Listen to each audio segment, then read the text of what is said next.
देश के अधिकांश क्षेत्रों में अपनी मेहनत की बदौलत से क्षेत्र के किसान ने मक्के की खेती कर अपनी तकदीर ही नहीं बल्कि क्षेत्र की तस्वीर भी बदल रहे हैं।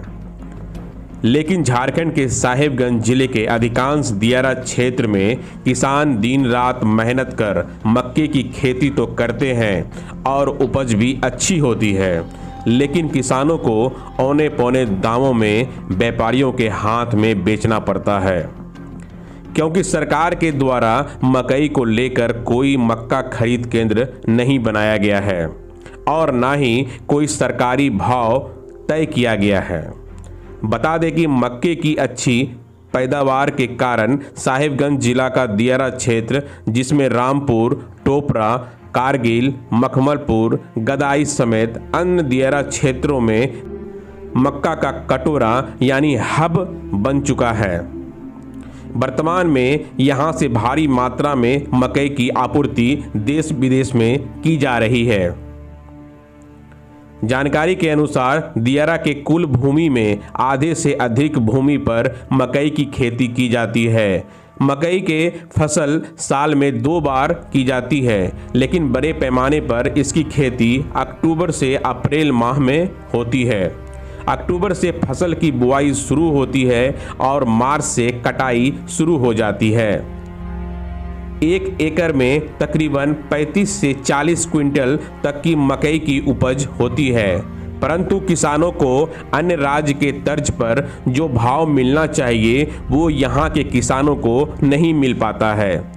जानकारी के अनुसार बगल के बिहार में मकई की कीमत प्रति क्विंटल 2400 से 2500 रुपये मिल रही है और झारखंड के साहेबगंज में व्यापारी किसानों को मकई की कीमत 1600 से 1900 रुपये तक दे रहे हैं, जिससे मजबूरन किसानों को औने पौने दामों पर व्यापारी को अपना मक्का बेचना पड़ रहा है। वहीं व्यापारी किसान से कम कीमत में खरीदकर अधिक लाभ कमाने के लिए देश के कई महानगरों समेत देश से बाहर बांग्लादेश समेत अन्य देशों में मक्के का निर्यात कर रहे हैं और व्यापारी दुगना तिगुना लाभ कमाते हैं। लेकिन जो किसान मक्के को दिन रात मेहनत कर उसे पैदा करते हैं, उसे ही उनका हक नहीं मिल पाता है। सर इसको तो बेचने पड़ता है। हम लोग सरकार अगर धान जैसे बिक्री करता है ऐसे ले लगा तो हम लोग को किसान के ठीक होगा, वैसा नहीं लगा जैसे ऐसे भाव में बेचने पड़ता है। बढ़िया आता है भी भाव तब वही भाव में बेचे। क्या फायदा हो पाता है, कितना हो पाता है बिक्री? तो अभी हम लोग दाम मिस करते हैं, क्या भाव चलता है जो भाव करता है 17, 18, 19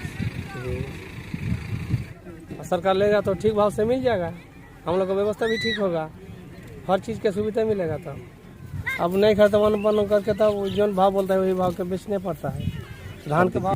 इसमें लाभ तो हम लोग को कुछ अभी है नहीं, मिलता नहीं, क्यों मुझे यहाँ पर हम लोग खाद लेते हैं तो अनेक दाम से लेते हैं और हम लोग मकई बेचते हैं तो बहुत कम रेट से बेचते हैं। सरकार हम लोग को कोई मुनाफा नहीं मिलता है, कोई मुनाफा देता नहीं है या सोचता भी नहीं है। जो हम कोई सरकार हमारा किसान ऐसा उबा जाता है तो हम इसको अनेक रेट से बेचे, ऐसा सरकार सोचता नहीं है।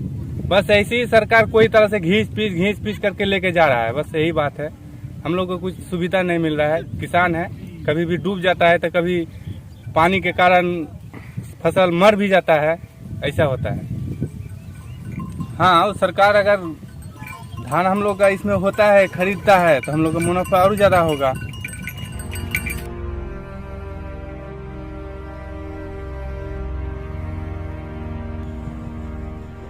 वहीं किसानों की समस्या को लेकर जिला परिषद सदस्य सुनील यादव ने कहा कि अगर राज्य सरकार अभी भी मक्का खरीद केंद्र की शुरुआत करती है तो किसानों को बड़ी राहत मिलेगी, क्योंकि जैसे ही सरकार अपना दर तय कर मक्के के खरीद की शुरुआत करती है तो व्यापारी को भी अपना क्रय मूल्य बढ़ाना होगा।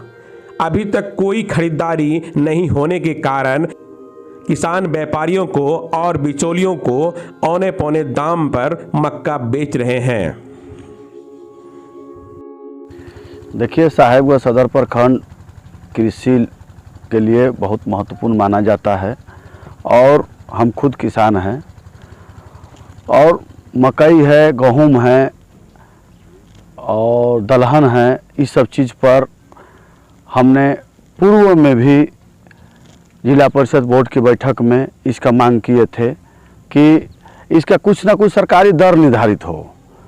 इसलिए कि सरकारी दर निर्धारित नहीं होने के कारण से किसान मायूस हो जाता है।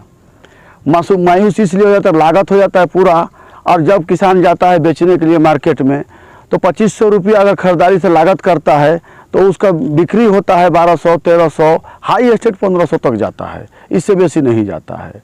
इसलिए सरकार से हम पहले भी मांग किए हैं, अभी भी मांग करते हैं कि इसका कुछ न कुछ जो हो, सरकार के जो अच्छा खासा किसान का मुनाफा हो सके, इसलिए तो इसका सरकारी दर तय करे और एक जगह निर्धारित करे जहां किसान ले जा करके उसको उचित दाम में बेच सके, जो बिचौलियों के हाथे नहीं लगे।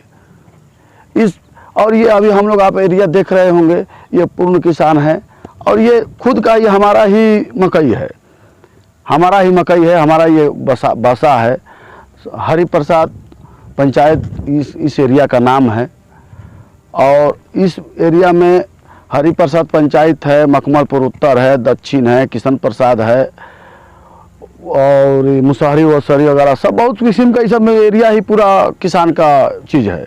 इसलिए सरकार से अभी भी हम मांग करते हैं कि इसका उचित मूल्य निर्धारित करे और किसान को ज़्यादा से ज़्यादा मुनाफा देने की कृपा की जाए, इसलिए किसान के आत्महत्या करने के लिए मजबूर नहीं हो। बता दें कि जिले में मकई की खेती नकदी फसल के रूप में की जाती है। इसका व्यवसाय सालों भर होता है। अगर सरकार मक्का आधारित उद्योग लगाया जाए तो यह क्षेत्र औद्योगिक रूप से विकसित होगा। साथ ही सरकारी समर्थन मूल्य का भी निर्धारण हो और मक्का पर आधारित उद्योग लग जाए तो यहाँ के किसानों की तकदीर बदल सकती है। इस समस्या से निजात पाने के लिए उपायुक्त रामनिवास यादव ने बताया कि मासिक बैठक के दौरान उस पर विचार विमर्श किया जाएगा और मकई फसल पर भी एमएसपी लागू करने की चर्चा की जाएगी। हाँ, इसके लिए जैसे हम लोग भी चुनाव के समय में पूरा क्षेत्र का दौरा किए हैं, तो हाजीपुर वेस्ट से लेकर कारगिल हो गया, लाल बथानी है, मखमलपुर है, इवन गंगा प्रसाद और बाकी सारी पंचायतें हैं, इनमें सब में काफ़ी अच्छा मकई का पैदावार होता है। तो अभी जैसा क्योंकि जब भी किसी फसल का ज़्यादा पैदावार के समय पे रेट्स गिर जाते हैं, तो हम लोग इसका जो हमारा मंडी है और ई नाम जो चलता है, ई नाम उसके माध्यम से हम लोग ट्राई करेंगे कि इन लोग किसानों को ई नाम से जोड़ा जाए। साथ ही साथ जो सपोर्ट प्राइस है वो भी इन किसानों को मिले, इसके लिए हम आगे जांच करके रिपोर्ट भेजें। बता दें कि मकई एकमात्र ऐसा फसल है जिसकी मांग अंतर्राष्ट्रीय बाजार में बहुत ज़्यादा है। इसी मक्के से मुर्गी का दाना बनता है जिसे तमाम मुर्गी फार्म में मुर्गे और मुर्गियों को भोजन के रूप में दिया जाता है। मक्के का सूप स्वीट यानी कॉर्न सूप भी इसी से बनता है, जिससे लोग सितारा होटल में बड़े ही चाव के साथ पीते हैं। बड़े बड़े सिनेमा हॉल में पॉपकॉर्न मिलता है, वो भी मकई से ही बनता है।